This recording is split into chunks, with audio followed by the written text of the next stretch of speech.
So my eyes are red because I've been crying for the past few days.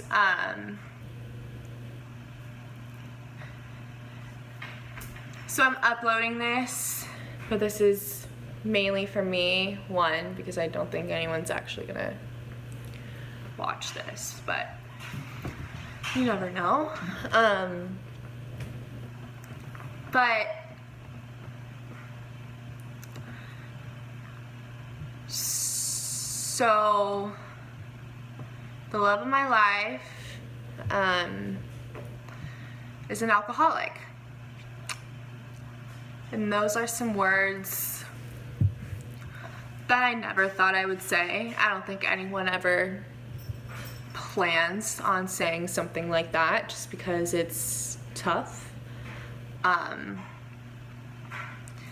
you know, at least for me, I've always been such a hopeless romantic and someone that, you know, like, sparks would fly when I find the one, and yeah, we'd go through hard times, but we'd be able to pull through because every soulmate pulls through and love is enough. And for a year and a half, it was love. I mean, love was more than enough. Yeah, so give a little background. So we met almost 2 years ago now, and I moved back home to California from Colorado. I was at Colorado State University for 2 years, and then the latter half of that I was diagnosed with major depressive disorder and anxiety, and it was getting really bad, and I was suicidal, and I knew I needed to come home. So I came home and I got a job at a summer camp that I had previously worked at the year before. And I met, I don't know what we should call him in case anyone does watch this. I met Boy. And right away it was just, I don't know, I worked with my best friend too, and she could tell, and I turned over immediately to her and I was like, that guy's pretty cute. And it was just like one of those cute, flirty summer things. And then towards the end of the summer, he found out that he was actually gonna stay in California. He went to ASU for a year, and he was gonna stay in California. And so it was like, oh wow, okay, I guess we're both here. We're both in California and we both live really close to each other. So it was perfect. It was, I mean, a year of him being an incredible support system, and I was working on myself, and I was going to therapy every week and was, you know, struggling with moving back home after being on my own for 2 years and being so self-sufficient, and coming home and kind of realizing that, you know, my role had kind of changed. And he was just amazing. I mean, he's the one that you want to bring home to your parents, and I did, and everyone loves him because there's nothing about him to dislike. He has the kindest soul that I've ever met. And he wants the best for everybody. I mean, absolutely everybody. And he has the best work ethic I've ever seen. And he's really hard on himself. So when something doesn't go well, he just not breaks down, but he gets hard on himself to a point where it's like, hey, it's okay, like give yourself some grace kind of thing. And he always would surprise me, whether that was, you know, going to the city for a night or going to watch the sunset and bring a picnic and champagne and a cheese plate, or driving over 2 hours to come see me in the middle of the night, and he was dressed up in a tux and flowers because we hadn't seen each other in a while. I mean, just things like this that make you hate the disease of alcoholism. And I've had alcoholism in my life before on my dad's side, and they were all sober before I was born and everything, but you know, I grew up around alcohol kind of being this thing that you just don't touch. So I didn't have my first drink until I was a freshman in college. But yeah, when something like this happens to such an amazing person, you just don't, I don't get it, you know, like I don't get how such a monster can go for someone like this. So like a little less than a week ago, my world just came crashing down in a matter of 72 hours. He had called me and told me that he had relapsed, and he was only drinking consistently for about 6 months. And I mean, I don't want to say only, but there are some people that drink consistently years and years and years and years, and you know, but yeah, so he had relapsed, and I went to go get him, and obviously I was really upset. And you just couldn't recognize him. He was shaking constantly, delirious, didn't know what time it was, where we were, what day it was. And then on the last day, he woke me up in the middle of the night, which is a miracle now, looking back at it, and he said, I need to go to the hospital. And I said, okay, let's go, let's go. And I had brought him in 2 days prior to this incident, actually. So we went, and hey, sorry, I have a cat here. And it was traumatizing, to say the least.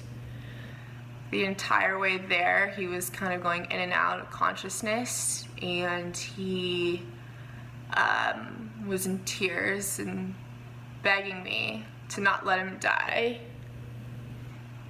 And honestly, I think the hardest part about this entire situation is knowing how much he's hurting. Because, you know, like when you love someone, if you see them in pain, you would do absolutely anything to take that pain away from them. And I've always been someone like that. I've always been the protector. I've always been somebody that can help. There's always a solution to a problem. And for something like this, I couldn't solve it. I couldn't solve it for him. I couldn't take away his pain, and I knew that his pain is gonna last a long time after he got out of the hospital. So his dad came to get him, and now he's in a safe environment and everything like that, and he's starting treatment, and I'm incredibly proud of him. But we've taken a kind of healing break, I guess you can say, where we know that we can't see each other or talk to each other during this time of healing and treatment, because he needs to focus on himself. He does. He needs to focus on himself to hopefully one day come back and be healthy and sober. And it's just a sick fucking game, because you don't know if it'll ever last. And I think that's just I mean, I hate depression and anxiety. Like, it's something I live with every day. I take medication for it. I go to therapy constantly, but I've learned how to manage this monster. It was something like alcoholism. It's very, very, it just can change like that. And I want nothing more than for him to get healthy. And he wants the same thing for himself. And that's the thing, is he needs to want this. I can't do this work for him. He has to do it. And I just want him back. I want him back. I miss him. Everything reminds me of him, these smallest things, just because he was my best friend. Every day with him was so fun. It didn't matter what we were doing. It was just the best. And I miss that. I miss the old him. Started drinking like 6 months ago, and I could tell there was something different, but you never think alcoholism. At least I didn't, because it just wasn't him. It wasn't his personality. It's just really hard. And so now, here I am, like with my world just at a place that I never thought I would get. And you know, God does that a few times in your life, sometimes more than a few times, to just put you on a different path or have you focus on something different. And I pray like he's gonna be healthy and happy and sober one day. And I pray that we'll both be in a point in our lives where we can come back together and continue the rest of our lives, because we have and had so many plans. And when you find your soulmate and something like this happens, I think it just solidifies it even more, because I love him so much that I have to take myself out of the equation. So, by doing that, I realized that this is time to focus on me. I can't help him right now. I'm not talking to him. I don't know what's going on with him. So, it's all about me. And as much as I think about him, as much as I wish I could call him, as much as I want to drive to get a hug from him, I can't. And I know, because it's for the best. And one day, whether we are together or not, it's for the best of whoever's in his future. So I wrote down some intentions that I want to bring into the next 6 months. I thought I would start small and then kind of grow. But for the next 6 months, hi Lily, I want to focus on my independence. I want to focus on more self-care, mental and physical, good at putting good things into my body, yoga, working out, things that I know I love and that I get enjoyment from. I want to focus on my confidence in myself and in myself to be self-sufficient. I want to focus on my own path and not compare myself to others and where their lives are going, because I graduate in May with my bachelor's in psychology. So, you know, everyone's kind of doing their own thing and going off on their own path, and I'm trying to figure it out. And at 21 years old, I'm just kind of giving myself grace to let myself figure it out. But it's hard sometimes when you compare yourself to other people and you're just kind of like, what did I do wrong? You know?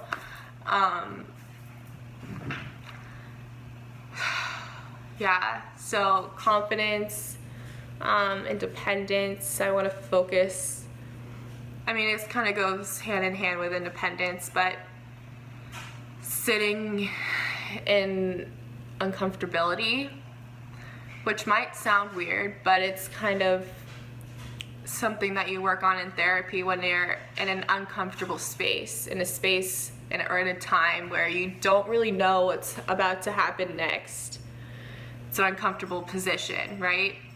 So you practice on just being in that comfortable position and just kind of letting it happen, you know? Like where I am right now. I'm graduating. I have no clue what I'm doing after graduation. My boyfriend, or whatever you want to call him right now, is an alcoholic, always will be an alcoholic. I don't know if he's ever gonna be in my life again, as much as that fucking hurts to say, but I need to be honest with myself. That's also one other thing I want to work on. I want to work on, you know, I have a tendency to be like over optimistic, and I want to be realistic with myself too. And I can't take his word right now. So yeah, I want to sit in this uncomfortable space and I want to flourish. I don't want to sit and wait for it to pass. I want to sit in it and I want to be like, all right, you're going to happen, that's fine, but I have shit to get done. And I want to do that. I want to get a job. I want to prove to myself that I'm strong enough that I can do everything that I've wanted to do with him by myself. I can travel. I can go to an amazing school. I want to go to grad school in clinical psychology. I want to move across the country. I can do that by myself. I'm strong enough to do that by myself, and I'm independent to do that by myself. I know that I can do this. I'm just in an uncomfortable space right now.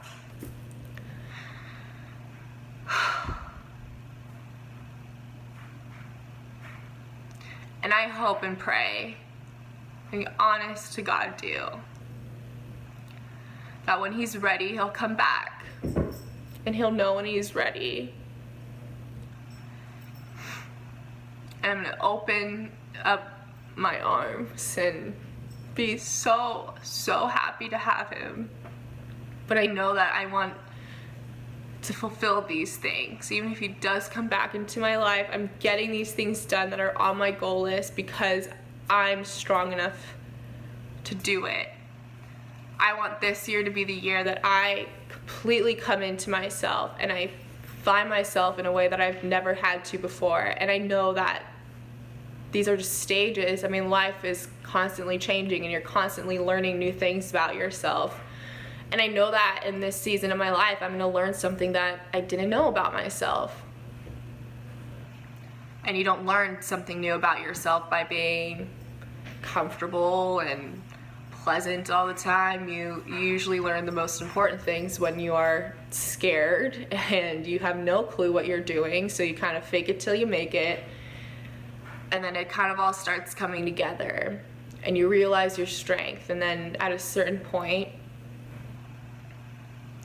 it just is who you are. So that's what I'm gonna do. And I'm uploading this for myself, obviously, to like keep track of my progression, because I want to document this time. I want to document the ups and the downs and how this all goes, because I've never done that before. And I feel like now it's a really cool time to do that. Because just so much is gonna be changing. And in the off chance that someone is watching this and they are going through something similar, or they have gone through something, just knowing that you're not alone. And I think that's such an important part about being a human, is just that human connection and knowing that you're not alone. There's always someone that is gonna be able to empathize, sympathize, relate, whatever the case may be. So, it's the start of 2019. It started off pretty rocky, not gonna lie, but it's the start. And when things get rocky, I've never been one to sit down and let life take over. I'm gonna stand up, and I'm gonna take my time to heal, and I'm gonna be stronger at the end of this, whatever the end may look like.